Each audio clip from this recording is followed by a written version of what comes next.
अभय सिंह चौटाला जैसे भी हार गए। ओवरऑल ये नजर आया, कहने का मतलब ये एनडी चौधरी है कि रोड काट दी। और अभय सिंह चौटाला जैसे भी हार गए, चाहे वो बीजेपी का हो, चाहे वो कांग्रेस का हो, चाहे नेलो का हो या जेजेपी का हो। दुष्यंत चौटाला भी 7-8 हजार वोट ले पाए। इस चुनाव में ये हुआ है कि किसी का कोई भी जो घना बड़ा मुखिया बना करता था या घना पॉपुलर था, 4 बार का 5 बार का विधायक था, ऐसे बहुत चुनाव आ रहे हैं इस बार। कहने का मतलब ये एनडी चौधरी है कि रोड काट दी। चौधरी किसी भी समाज का हो, किसी भी हल्के का हो। इसका कारण ये रहा है सर, लोग बदलाव चाहते थे, उनको पार्टियों के बदलाव से मतलब नहीं था, उनको मतलब था अपने कैंडिडेट से, आप अपनी विधानसभा से। लोग सीमित रहे हैं अपनी विधानसभा तक। अब लोगों की सोच तो विधानसभा तक रहेगी और उसके ऊपर की जो सोच थी वो सोच दो जगह बट गई।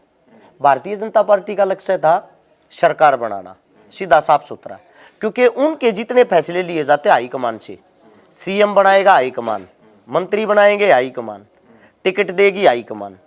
अब कांग्रेस की बात आती है तो उसमें अपने आप में गुट हो जाते हैं बहुत सारे। कांग्रेस को बीजेपी से दिक्कत नहीं थी, कांग्रेस को कांग्रेस से ही दिक्कत थी। शैलजा जी एक बहुत बड़ा चेहरा है। शैलजा जी मेरे हिसाब से चुनाव के फर्स्ट में लगभग 15 दिन तो घर से बाहर ही नहीं निकली, 12 दिन नहीं निकली। अब उस चीज का मेरा मानना है बहुत ही बुरा असर गया है। चुनाव हार का सबसे मुख्य कारण वो रहा है, जो अपना दलित वोटर था वो ज्यादातर बीजेपी की तरफ मुंह कर गया। अगर वो स्टैंड लेती, वो खड़ी होती। उसका आरोप हुड्डा साहब पे लगता है कि भाई हुड्डा साहब ने सारी अपनी चलाई और जो टिकट उनको मिलनी थी वो भी नहीं मिली। उकलाना को लेके, नारनौत को लेके 2 टिकट भी उनको रोक दी गई थी। सर जी कहीं ना कहीं मैं पहले ही आपको बोल चुका हूँ, टिकट वितरण तो सबसे मेन और अहम ही रोल था।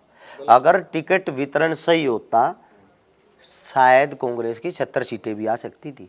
बदलाव सब चाहते थे, लेकिन बदलाव का जो अंजाम है वहां तक नहीं पहुंच पाई। चलो अब बन गई, अब नायाब सरकार के बारे में तो कुछ बोल दो। उनकी मंत्रिमंडल भी बन गया, जिसको मंत्रियों में जगह मिलनी थी, युवा चेहरे भी हैं, पुराने भी हैं, और जिस विधानसभा में आपने चुनाव लड़ा वहाँ मंत्री आ गए हैं।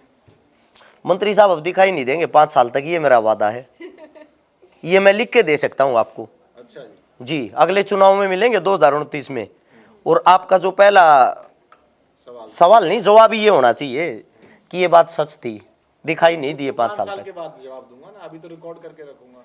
हाँ, अभी आप रिकॉर्ड करके रखो। नायब जी जो हैं, मेरा मानना ये है हाल फिलहाल तक अभी तक ऑल ओवर अच्छे फैसले ले रहे हैं। अब 5 साल काफ़ी लंबे होते हैं, 1 महीने के अंदर 15-20 दिन के अंदर आप किसी सरकार का आकलन नहीं कर सकते। और किसानों के हक के लिए शायद ना तो पहले फैसले लिए गए थे, ना आज लिए गए हैं, क्योंकि किसान सामूहिक रूप से एक नहीं है, ना एक कभी थे ना एक होंगे। क्योंकि इनके अंदर क्या होता है सर, हर एरिया में एक अलग चौधरी हो जाता है, और वो जो चौधरी होते हैं वो आपस में ही एक दूसरे के दुश्मन हो जाते हैं। कौन बड़ा चौधरी है, कौन बड़ा चौधरी है। तब तक इनका चौधरी एक नहीं होगा, इनका संगठन एक नहीं होगा, तो इनकी ताकत का एहसास सरकार को क्यों होगा। सरकार को इनको एक करने की क्या जरूरत है।